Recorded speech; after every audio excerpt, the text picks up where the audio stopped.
Good afternoon, ladies and gentlemen, and welcome into the HeroesCCL pre-show. My name is Bahamut, joined by Justing, and we are here to break down all the clips for week number 4 to get you all ready to go for week number 5 of HeroesCCL. But of course, we'd like to thank our presenting sponsor for this segment, Next Level Gaming. What is Next Level Gaming? They're a Miami-based esports center where you can play Heroes of the Storm among 400 other pre-installed games that are updated daily.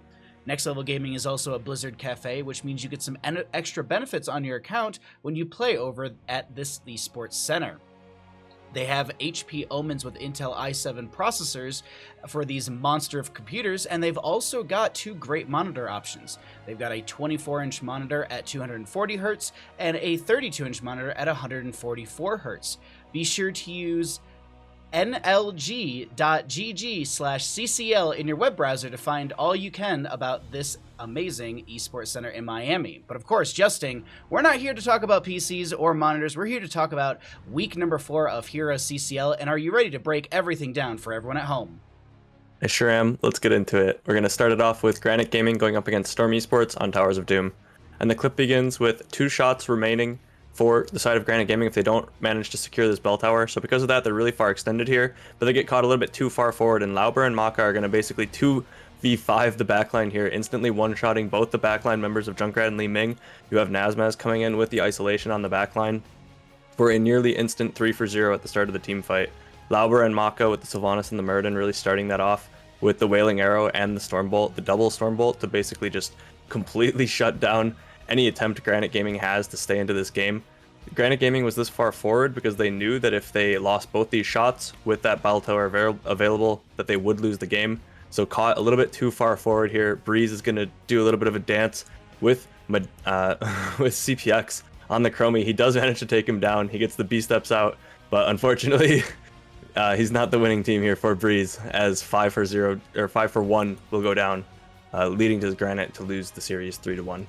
Granite would be falling in that series, but of course, as they have from week to week, they've been scaling up a little bit, and they've looked a little bit better, as they did take 1 map off of Storm Esports. But of course, we had many more maps to be had over the weekend, and we look at Diamond Hands versus Wildheart Esports over on Garden of Terror, and things were, well, wild to say the least.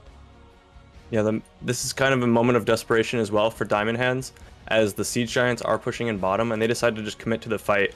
You have Gotfilth playing very far from his team here on the Blaze on the right-hand side, and he will get engaged on by IB Tings and hit a bit by Greymane, taken to about half HP, so you feel the forced engage come out from Diamond Hands. They jump forward, but the Unstoppable is there. And watch Zergling on the side of the fight here. He's sort of splitting the fight, trying to create pressure on the side, and when Zergling's comfortable going in is when Wildheart pulls the trigger as well.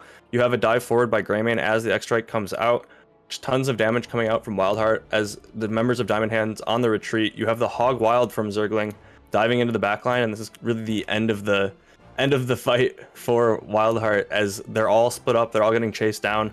IB Tings dashes over the wall, and Anduin, the last man standing, but not for long as Zergling cleans him up as well.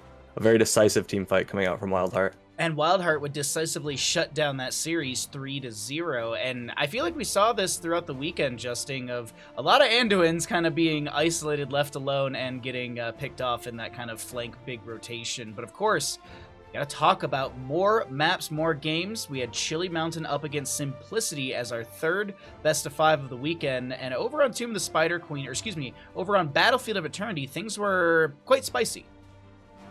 Yeah, we saw Chile Mountain really flexing on Simplicity in this clip as the Stormbolt does land. The blink out from Tiger, but it's not quite enough to get out of range of the Greymane, who gets stuck with that Dragon's Arrow, who gets knocked back again by the Urel. Now we have Urel coming in from the side here, gonna knock everybody in from the front line. It's a 4v5 at this point. You have the bomb onto Apto. Not really the target you want, but with a 3-level lead, you can kind of do what you want here. Mid has already been opened up by Chile Mountain, so there's really nowhere to run for Simplicity. As soon as things start to go wrong, you've got the dive in by Dino, and a 5-for-0 ace leads to a ending of the game for the side of Chile Mountain in a dominant game on BOE.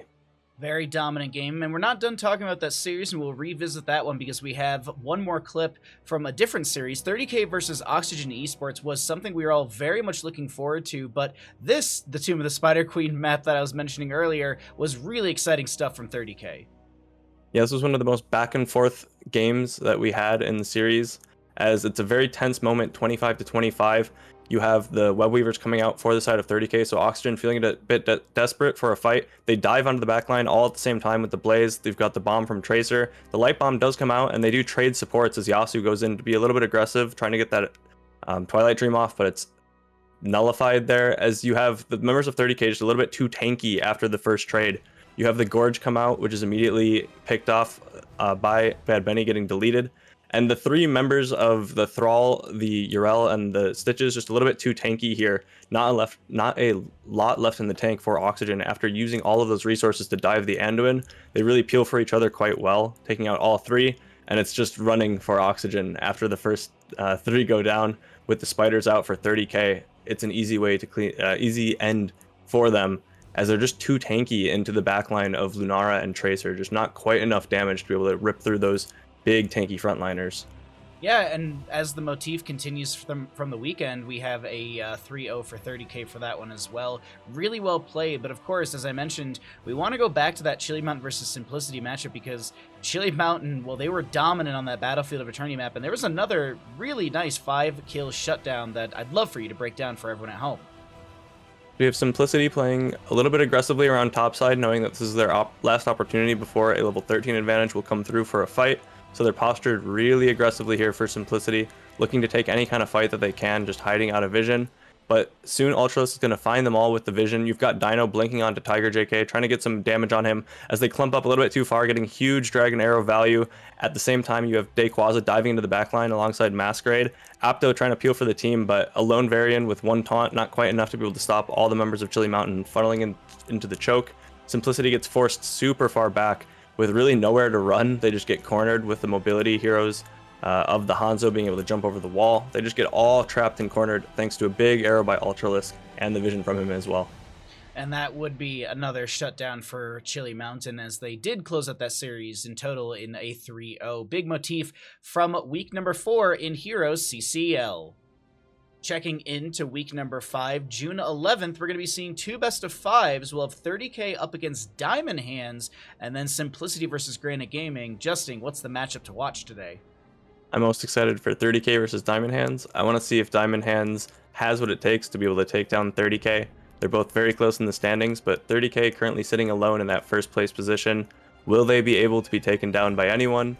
We'll have to find out if Diamond Hands is able to be the team that does it.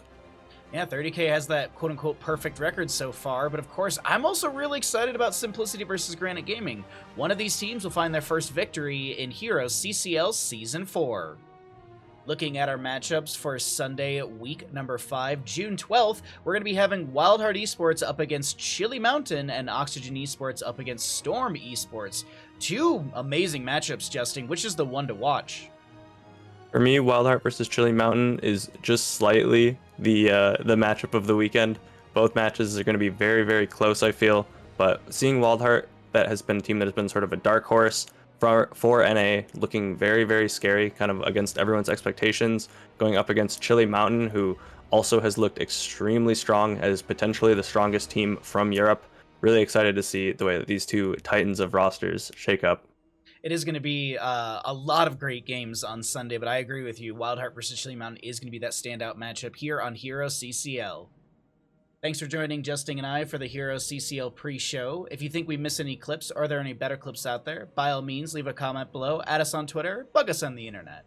We also encourage you to check out the other Heroes Hearth social media pages, the Instagram, Twitter, Twitch, and of course the YouTube for all educational and, well, fun content for the season of HeroesCCL.